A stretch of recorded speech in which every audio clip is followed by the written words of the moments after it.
I am so glad that you're joining us on today for a special standalone sermon. Those of you who are regulars here at Believing, you know the majority of the preaching and teaching we do in series, and next week we're going to begin a brand new series. But on today, we are doing a special standalone sermon, where we're really sharing vision and heart for this upcoming season that we are calling I Love Summer. Come on, somebody even by faith, type that in the chat right now. Say, I love summer.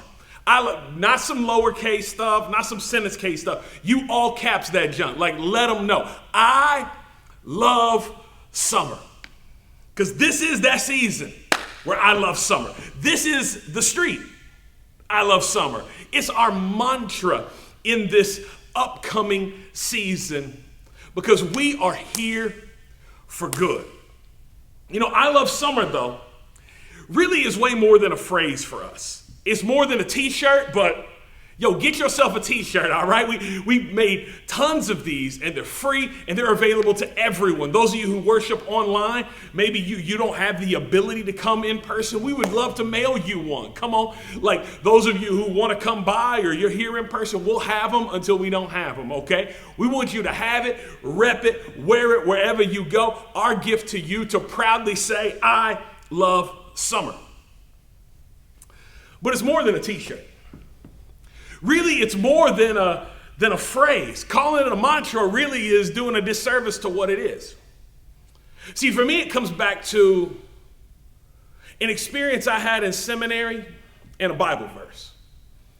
So when I was in seminary, Bible college, if you will, like studying theology and ministry and these kind of things, we used to have chapel every day, Monday through Friday, where we'd have about an hour-long church service. And sometimes it would be professors that would speak. Sometimes it would be students that would speak, pastors in and around the community. Sometimes they'd bring people in. And it was a gentleman who came in one time to preach in chapel in my seminary, and he sort of was challenging us in our present and our future.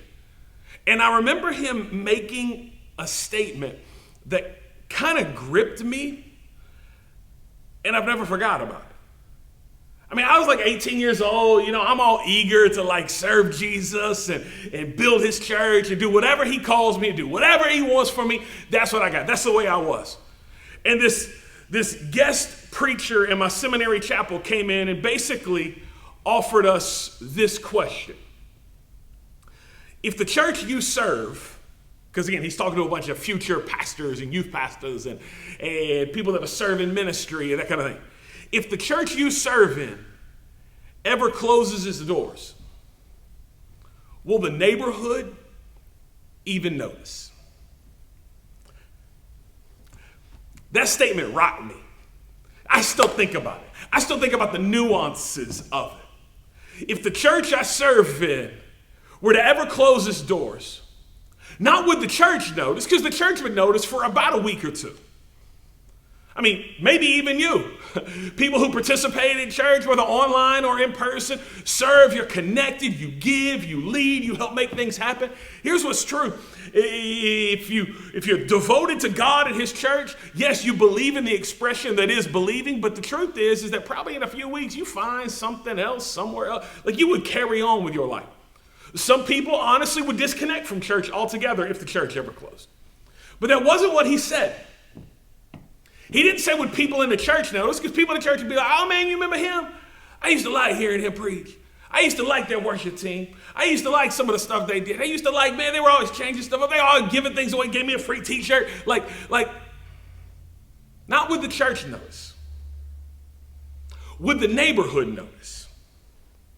Would people who would go years without ever darkening the doors of the church, who would never turn in online, who may never contribute financially, who may never even believe like you believe, would the neighborhood even notice?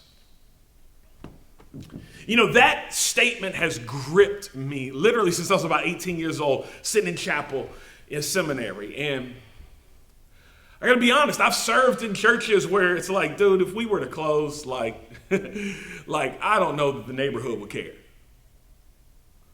My prayer has always been for Believing that we would be a place that, yes, affects people's lives. And yes, those of us who are a part of the church would love one another and love the vision and love what God's doing and invest in it and build it and care for it and believe in it. But also that our church would reach far wider and far broader than just some little space that we occupy on a street. That our church would have a vision much larger than just to host little gatherings so that people could hear God's word, respond to it, have a moment with him, but walk out and not be changed. That our church would be more. That the neighborhood would notice because it was making a difference in their lives. See, that's what I think the undergirding heart of this one verse I want to share with you on today. It's a verse communicated by the Apostle Paul in 1 Thessalonians chapter 2, verse 8. And in 1 Thessalonians 2:8, these are the simple words of Paul that are so loaded and powerful, and I hope that they frame for us a lot of what I'm going to unpack on today. Not just some what that we're going to do, because I love summer is much more than a theme. It's much more than a t-shirt. It's much more than a statement. Man, we got some stuff to it, and I'm going to share all that stuff with you on today. But before we get to the stuff, I want us to get the heart of it on the inside of us. Paul says this in 1 Thessalonians chapter 2, verse 8. He said, we loved you. He's talking about himself, those who were with him. We loved you so much that we were delighted to give you not only the gospel of God, but our very lives as well, because you had become so dear to us. Now, let me help you understand who Paul is. Paul was a traveling missionary of sorts. Like, his work was to go to a city, to go to a place for a period of time, tell people about Jesus, to help literally create churches where there were no churches, get them established, help leadership to be trained, help people to understand the things of God, and then to literally go to another city and do that. But this one's a little different. See, Paul writes Thessalonians to the people in a city called Thessalonica. 1 Thessalonians is probably the oldest writing in the New Testament, because this was Paul's letter back to the place that he went on his first journey to start churches. This was, history tells us, probably the first church that Paul ever started to these people, in and of these people in Thessalonica. And he went there to share Jesus with them. But he didn't just share Jesus with them. He loved him. He loved them and gave himself to them with everything that he could. And here in 1 Thessalonians 2:8, I think he encapsulates for us not only the fact that he demonstrated love to them, but also what he does for you and what he does for me on today, in our neighborhood, on our street, come on, in this summer. He defines what love looks like for us, because he demonstrated love to them. And today I want to unpack for a moment the reality of this definition and challenge you. And not only challenge you personally, but challenge us collectively to do, to be, to serve, to love, to become everything God has for us. Because we loved you so much that we were delighted to give you not only the gospel of God, but our lives as well, because you've become so dear to us. Paul defines through his demonstration what love looks like. And I got two things I want you to write down today. Would you write down this first big idea when it comes to love? Because we need some clarity on love. Write this down. Love is not a desire. Love is a decision. Love is not just some emotion. It is not just some feeling. It is not just some woo. And then, no. Love is not a desire. It is a decision. It is something intentional, committed, and set out to do. Now, whenever I do weddings, which I don't do a whole lot of weddings, but every now and then I'll do a wedding for somebody. And when I do weddings, this is one of the phrases I come back to over and over again. It's a refrain that I think has to be communicated over and over and over again, because it's true. But it's countercultural. It's counter-normal. That love is not a desire, it's a decision. Because we think of love as an emotion. We think of love as a feeling. We think of love as this attractional idea. And there are elements to that, but quite honestly, the better jar to put that in would be something known as lust. And we think of lust as icky and gross and not of God or whatever. But please understand, that's as the Greeks would define it, that is the eros side of love.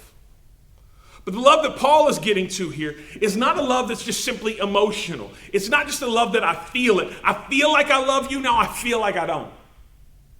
This is a love that is a decision. And it goes beyond exterior realities. It goes beyond good seasons and bad seasons. Because true love is a decision. In fact, it's in those weddings that sometimes the things that preachers like me would actually say is they would say, do you love him? Do you love her? For better or for, come on, somebody type it in the chat. Yeah, for better or for worse? Will you be with them when things are good and when things are bad? Because some people will love you if things are good, but they will not stand with you if things are bad. That is not love. Some people will be about you and be about what's going on because everything's good, because you got a good job, because you're making good money, because you seem to be successful, because you're young and you're attractive right now. But what happens when you get a little older and get a little wrinkly? What happens when the money ain't flowing like it used to flow? What happens when the security that you used to provide, you can't provide anymore? The strength that you used to have, you don't have anymore. The mind that used to be sharp as a tack is now not. What do you do then? Do you still love? Well, if it was based on an emotion, probably not. But if it was based on a decision, then yeah. For better or for worse. Paul comes along and says, I don't love because I feel like loving. I love because I decide to love. And can I tell you something today? I believe that this is the love. This is what the church should be known for. That we decided to love because he has loved us. That we decided to love. That our neighbors and our neighborhoods and our city and our world would know. We have decided to love you. Hear me. Not because you think like I think. I love you. Not because you vote like I vote. I love you.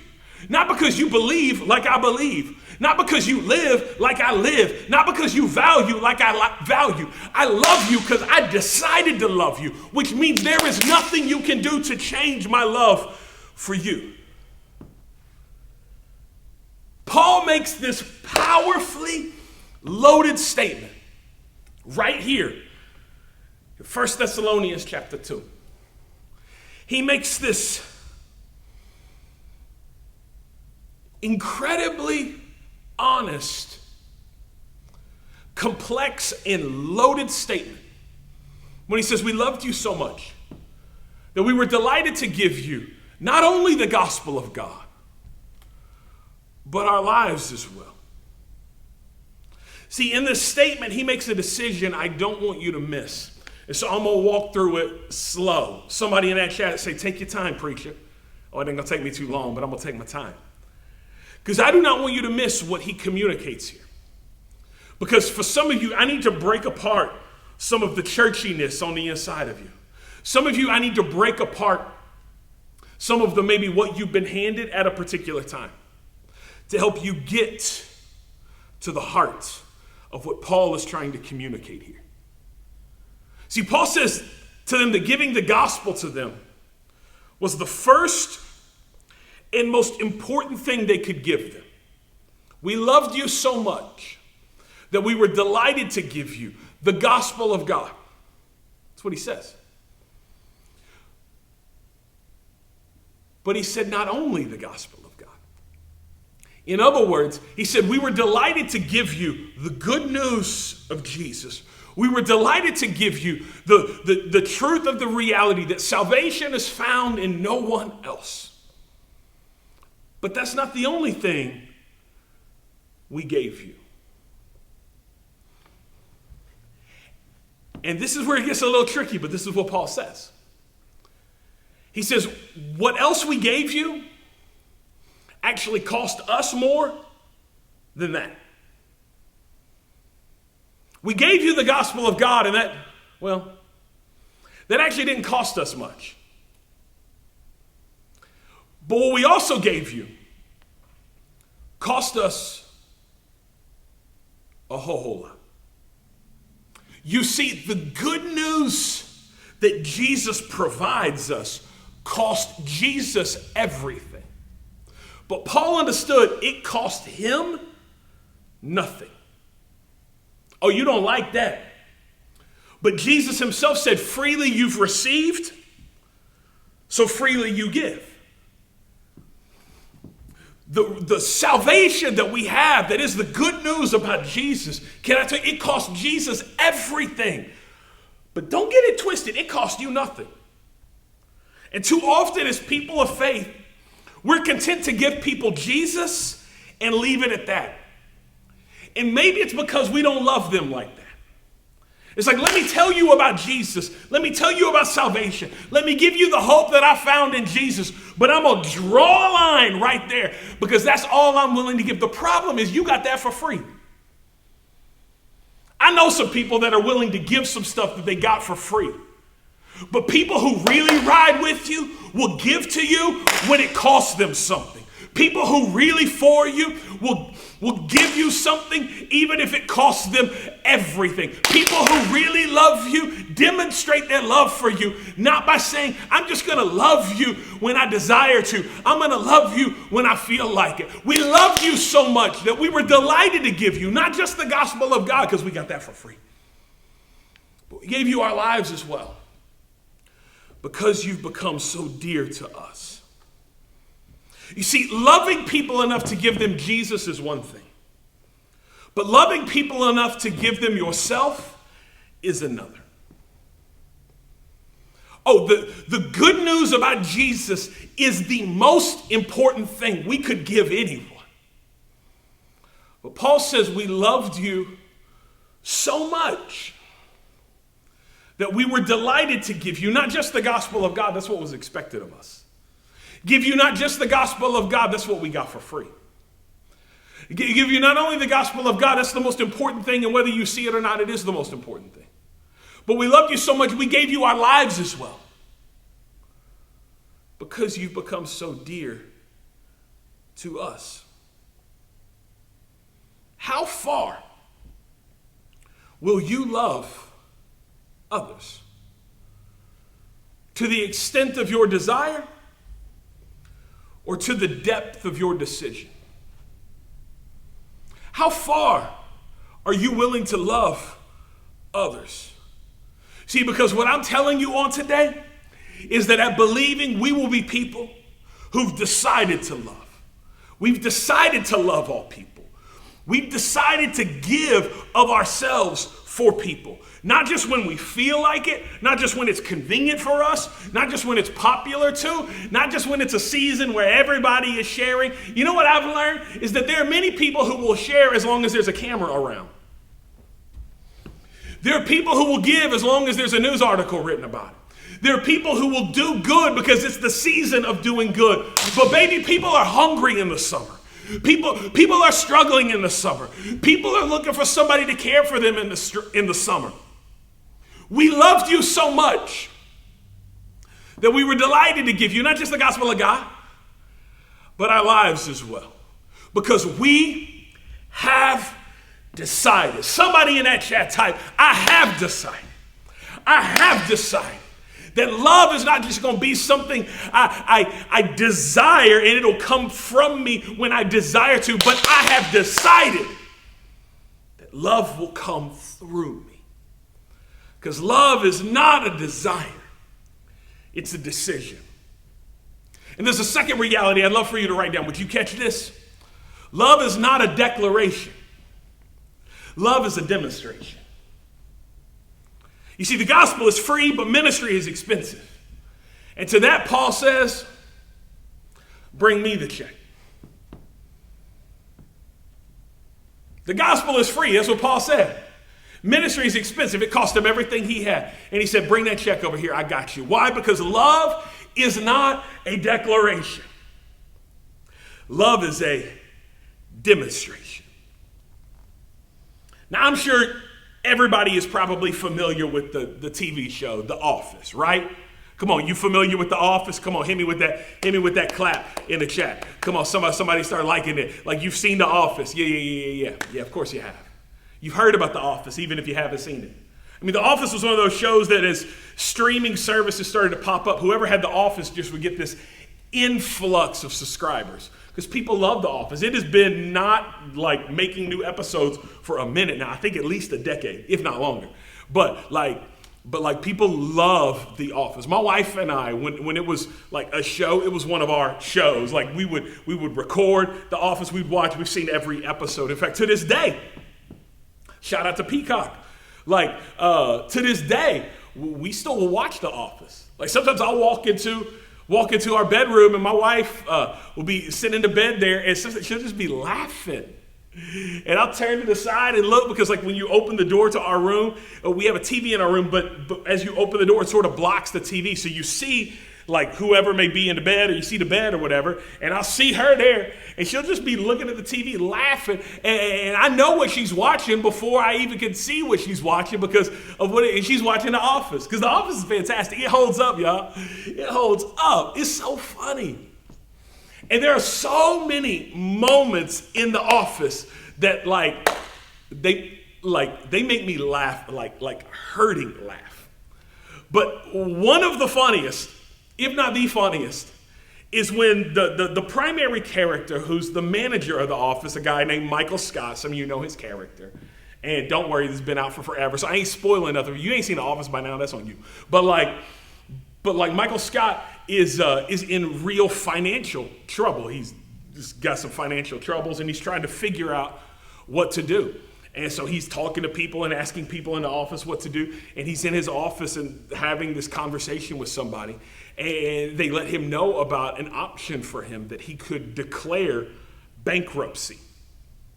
And this is just like this moment of inspiration for Michael. And he's like, I could declare bankruptcy. This is great. And so he walks out of his like little private office into sort of the open office area, which is sort of like the main space of the show happens, and it's just an open space, almost with cubicles, but no dividers, so you can see everybody. And Michael would do this a lot. He'd try to get everybody's attention. So he walks out and he says, I need everyone's attention. I need everyone's attention. And he stands up because he got this financial trouble, and he stands up and he realizes what he can do because he's been told that now he can declare for bankruptcy. And so he's decided this is going to be the moment. And so he said, I need everybody's attention. I declare bankruptcy.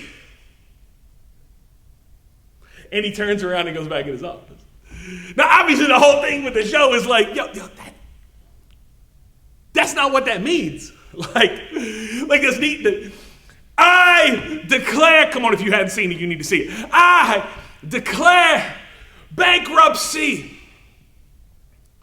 And as I was processing this reality, that love is a demonstration, not a declaration, I could not get that image of Michael Scott in the office out of my mind. I declare bankruptcy. Because I think in many neighborhoods, that is what the church looks like. Standing around declaring something that they ain't doing. We love you. We love our city. Yes, we do, by golly. We love our city. We love our neighborhood. Ain't nobody that go to our church live in our neighborhood, but we love our neighborhood. We love this city. We ain't going to tell y'all that we left the city about 20 years ago because the city got a little too dangerous for us, but we love our city. Don't mess with me. Because I think sometimes the neighborhood looks back and is like, oh, you do? How, Sway? How you love us when you don't hurt like we hurt. You don't struggle like we struggle.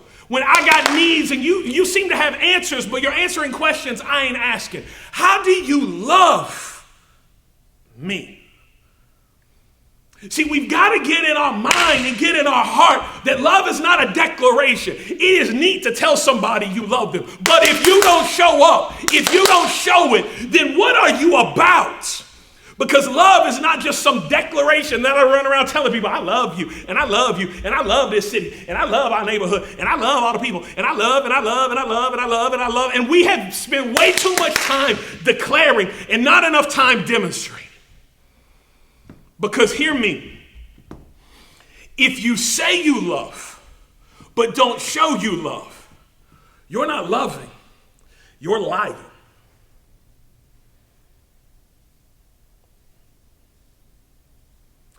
If you say you love and don't show you love, come on, Mom. If you say you love, but don't show you love, come on, Dad. If you say you love, but don't show you love, hey, boyfriend, hey, girlfriend, I just gave you some relational advice. If you say you love, but don't show you love, come on, every person that bears the name of Jesus, that believes that heaven should come to earth, on earth as it is in heaven, is part of the mission, part of the mantra, part of the marching orders for people of God. If you say you love, but don't show you love, you're not loving, you are lying. See, today, in 2022, the year of our Lord, you earn the right to speak by doing, not by speaking. Which is funny, because that's the way Jesus always earned the right to speak. Oh, you're hungry? I'll feed you. Okay, what you got to say, Jesus? Oh, you're hurting? Let me heal you. What you want me to do now? They're about to stone you? Let me stop them. Now, what do you need me to do? Go and sin no more? Yes, I will leave my life of sin. You earn the right to speak by doing, not by speaking.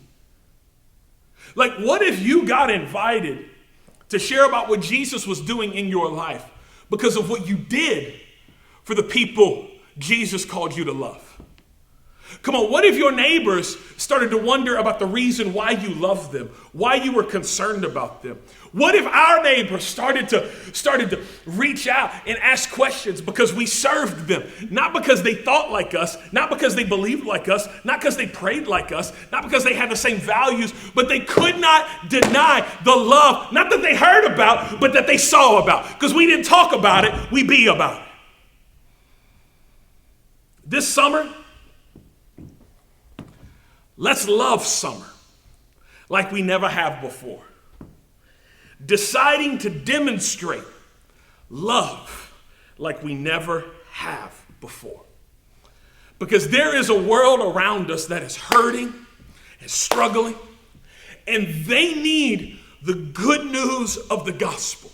They need the transformative work that starts in Jesus. Not because of their goodness, not because of how much they get their act together, because we are saved by his grace through our faith. Not of ourselves, it's the gift of God. But what if God's people loved other people so much that we were delighted, not because we have to, not because we're trying to do something for ourselves, we were delighted to give you not just the gospel of God, but come get that gospel.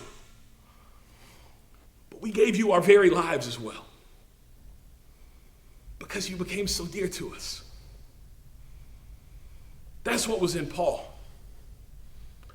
My prayer is that would be in you, because that is in us. That's what this shirt's all about. I love summer isn't just a catchphrase. I love summer isn't just about a season, but it's about a season. It's not just about a street, but it's about a street. This summer, we gonna do some stuff. We ain't gonna talk about it. We gonna be about it.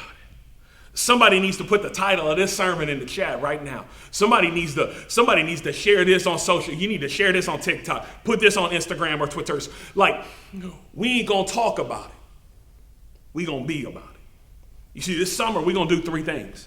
And I'd love for you to write them down. I'm going to share with you everything that's coming up on this summer in a real quick fashion.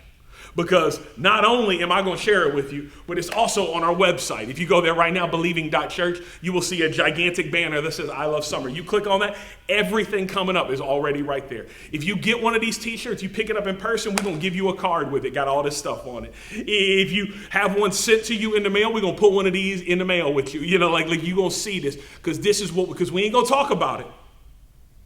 We're going to be about it. You see, this summer, write this down. We're going to celebrate. Yes, we are.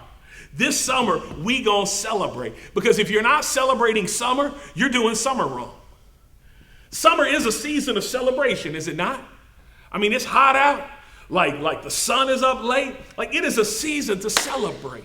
And I believe that summer, our street, is a street to be celebrated. Not a street to be pooped on. Not a street to be thought of as, you know, that one. Like, no. As a street to be celebrated. And we going to do that. You say, how are we going to do that? Well, let me give you a few ways. This summer, we're going to host a movie night right up here in the church house. Yeah, if you've ever been to our physical location in person, our auditorium sort of feels like a movie theater. And guess what? This summer, we're going to turn our auditorium into a movie theater one night. And we're going to have free popcorn and free Cokes. And we're going to serve everybody's favorite or watch everybody's favorite sing-along movie. Probably for copyright restrictions, I can't say it. But if you go to our website, you can see it right there. It's all typed, okay? But the thing is, we're going to sing and we're going to have fun. And we're going to watch a movie and we're going to laugh. And we're going to celebrate together. And that's it. And people who are part of our church and people who aren't a part of our church and people who just need somewhere cool to be for a couple hours or people who need some free popcorn or Coke, they're going to be able to enjoy themselves because we're going to celebrate this summer. This summer in July, we're going to throw a party at the park. Oh, we're going to have inflatables and we're going to cook out and we're going to play volleyball. People are going to get beat at volleyball because your boy is better than you think at volleyball. Like we're going to have fun and we're just going to celebrate together because it's a season to celebrate. Not only that, on May 29th, in 2 weeks, if you're watching this at Church Online, watching it on Facebook, listen to on May 29th, we are going to celebrate summer with our brand new summer merch line. Oh, you thought these t-shirts are just the beginning. See, we are going to drop on the 29th a limited edition collection of summer merch. And we have never done a collection like this. We got t-shirts. Yes, we do. And these are limited edition, like awesome tees. But not only that, we got water bottles, we got sunglasses, we got totes, we got hats, very limited edition, all available for purchase online or in person. Why? Because we're going to celebrate summer. We're going to celebrate it. We're going to speak good over this season, good over our street. And not only that, on Sundays, we're going to have surprises with services. Online and in person. You never know when, just because you show up, like we might have a little something special for you. I don't know, maybe a little ice cream after service, a little la micocana after service, just to enjoy because it'll be hot outside. You never know. Maybe we'll figure out what way for you to download one online. I don't know. But we are going to celebrate this summer. But not only that, this summer, write it down. This summer, we're going to serve. This summer, we're going to serve. Summer is a season, I think, that has become in America very, very selfish. It's about what I'm going to do. It's about my plans. It's about my trips. It's about my wants. It's about what I want to do. It's my summer. Well, for us, that's not going to be us. Oh, do your vacation, do your thing. Like if you can do that, enjoy yourself. But this summer, we're going to serve. You see, because write this down. We don't stop serving because it's summer. No. Sometimes people will take their foot off the gas because it's summer. Oh, it's summer. People will be, no, not us. Somebody in that chat say, not us. Not us. No, we're going to be about it this summer. We don't stop serving because it's summer because you know what we know? There are needs in the summer, not just at Christmas. There are problems to solve in the summer. Not just at Easter. And so we're going to be about it. We don't stop serving because it's summer. And hear me, write this down too. Make sure you get the sentence case right. We won't stop serving because it's summer. That's right. Because this is our street, Because this is our neighborhood, we won't stop serving. We don't stop serving, and we won't stop serving. So how are we going to do it? Well, let me tell you. All summer long, we're going to be doing grocery drive-thrus. That's right. Every single month, just like we do, we're going to do grocery drive-thrus. We're probably going to be partnering with other organizations like we did this last week and serving groceries on top of that. You know why? Because this is what we see. The need is greater in the summer, and the people serving are less in the summer. I'm not talking about us. I'm talking about in general. It breaks my heart when I see the number of opportunities for people to get fresh, free groceries around our city and that they go down in this season. Because the need is going up in this season. Because kids aren't getting lunches at school. They're not getting breakfast and snack at school. And that's why, you know what? Not only are we doing grocery drive-thrus, but the daily meals that we provide for kids every single day, we do all summer long. All summer long, we will serve hundreds of kids food every single day at 3 p.m. from the front of our building. 3 to 5 p.m. If you ever need it, somebody you know needs it, swing by and come get some food. We got you. Because this summer we're going to serve. But not only that, I'm very excited.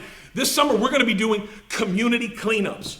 Man, our neighborhood needs people who will care for it enough to not just care for their own yard, not just care for their own trash, but make sure the street looks good. And we're going to do that. We got opportunities to serve and beautify our street this summer. And not only that, this summer we are going to begin hosting something that we pray will be a long-term thing that we do, that we're calling Adopt a Block. Well, we are literally going to focus on the blocks directly connected to our church. The residential blocks just north of here. And we're going to adopt them one at a time and reach out to people and say, hey, is there a way we can serve you? Can we mow your grass? Can we clean your cutters? Can we trim your bushes? Can we edge your lawn? You got some weeding that needs to be done in your garden. Can we help? You got some trash that needs to be pulled away. Can we help? Why? Because we're going to serve this summer. This summer, we're going to serve. This summer, we're going to celebrate. And this summer, number 3, would you write this down? This third one. This summer, we're going to grow. Yes, we are. This summer, if you'll rock with us, this summer, we're going to grow. See, I don't want to be the same at the end of this summer that I am right now. I don't want to be. I don't want to have the same faith in God. I don't want to have the same wisdom. I don't want to have the same strength. I don't want to be the same at the end of this summer that I am right now. And so my challenge for all of us is this: let's grow personally. Come on, you need to grow this summer. So take a step into it and do that. And not only that, let's grow collectively. I believe this summer is actually going to be a season of growth for our church. That more and more people, as you invite, as you bring in, as you serve, as you do what God has equipped you to do, that this summer we're going to grow collectively. And that more and more and more people are going to fill online spaces and in-person spaces as we reach people in a stronger and greater way. You say, how are we going to do that? Well, listen fast. Sunday services. Man, every Sunday is going to be incredible. In fact, next week, we're beginning a brand new series I'm calling Major, Minor. And it's going to be powerful, where every week you are literally going to hear from God's word pieces of it you've probably never heard of before. They are called the minor prophets, but they have major impact. And what we're going to do is bring the major theme from each minor prophet to you every week. Some of you are going to have been in church for years and never in your life heard a sermon out of Obadiah. I got you. You ain't never heard Nahum preached. Nahum, let's go. And we're going to bring God's word to you, fresh and alive every single week. But not only that, I'm very excited for this. This summer and on today, we are launching meals here at Believing. You say, what are meals? Meals are how we help people find community at Believing. And all throughout the week, there are different options and opportunities for you to just gather with other people and a meal. These meals are ideally about 8 or so people who gather together and share a meal and build community. Some of the meals happen in people's homes. Some of the meals happen at restaurants. Some of the meals happen every other week. Some of them happen monthly. You just find one Join in. If you need community, if you want community, this is how you get it. So sign up for one today. Join a meal, man, and start to build the relationships that you need before you need them. And if you say, man, I was really hoping there'd be a meal that would look like, then holler at us. Let's help you host a meal. We can start new meals as we're starting meals, because that's the heart of it. We want to help as many people as possible find community through meals. Not only that, how are we going to help you grow? We're hosting class this summer. That's right. In June, we're hosting our home buying class, where if you want to buy a house, we're going to show you how. We have trained, licensed professionals that will help you with everything. Credit repair, figuring out how to get the lending done, what you need to get in order before you go start looking at houses on Realtor.com. Like, we got you. Sign up for that. It's happening in June. All throughout the summer, midweek prayer, every Wednesday night at 6:30 p.m. Opportunity for people to pray together. It'll change your life. It'll grow your faith if you commit to it. Not only that, we're hosting our very first in August worship night. We're going to host a night where we're going to pray, receive communion, and worship God together. It's going to be powerful, and it's going to grow you. All these opportunities for invitation. And I believe as you invite this summer, as you invite your friends, as you invite your family, you invite your neighbors, you invite your coworkers, you invite everybody you know, and say, hey, come be a part of what God is doing. Come, I want you to be a part of this. I believe this summer we are going to grow. This seems like a lot, doesn't it? Yeah. But I love summer. Isn't that what we said? Isn't that the t-shirt you just ordered? I love summer. See, love's demonstration only seems excessive to one's unwilling to demonstrate love. It feels like a lot. Love's demonstration only seems excessive to those who don't love like that. I believe it was Judas who told Jesus, this woman shouldn't be taking that perfume and worshiping you with it, because we could flip that over here at the pawn shop and make some money and probably do something. It seems excessive if you don't love like that. You know, I've had people tell me before that our service, our serving, our generosity is too much. Pump the brakes, man. Y'all ought to slow down, man. Who do you think you are? Funny, because I've had those same people ask me when we're going to give them another free t-shirt. But love's demonstration only seems excessive if you don't love like that. So let's love like that. Let's celebrate this summer. Let's serve this summer. Come on, let's grow this summer. You see, your summer needs all this. This season of your life needs all this. Some of you need to serve because it has been 2 years since you served anybody. You used to serve people, but you got pandemicked out of serving people. I understand, but guess what? People still need to be served. Your summer needs this. Some of you can't remember the last time you actually brought somebody to church with you. You need to this summer. Some of you haven't had real friends in your life in a decade. You need to join a meal and build the friendships that you need right now. Your summer needs this. But not only that, your summer, this street, needs all this. Summer needs all this. Summer needs some people to wear shirts around that say, I love summer. I'm here for it. That live out loving summer. That serve even when it's hot. That give even when it's difficult. Because I love it. Because we loved you so much that we were delighted to give you, not just the gospel of God, we're going to give you the gospel of God. But we also gave you our lives as well.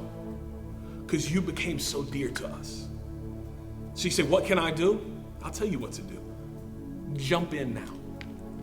If you haven't already, head to believing.church right now. Go to that page, the I Love Summer page. You can just keep scrolling to see all these things. And some of you right now, today, here's what you need to do. You need to sign up for a meal. You need to look at the opportunities to serve this summer. grocery drive-thrus, adopt a block, communities, and you need to look at your calendar and go, you know what, I can do that one. I'm gonna go ahead and sign up now. I ain't waiting until June to sign up for it. I'm gonna sign up now. I ain't gonna wait till July gets here and talk myself out of it because it'd be like all hot and stuff. I'm gonna sign up now. I'm gonna sign up now. I'm gonna sign up now. I'm gonna do this. I'm gonna be about this.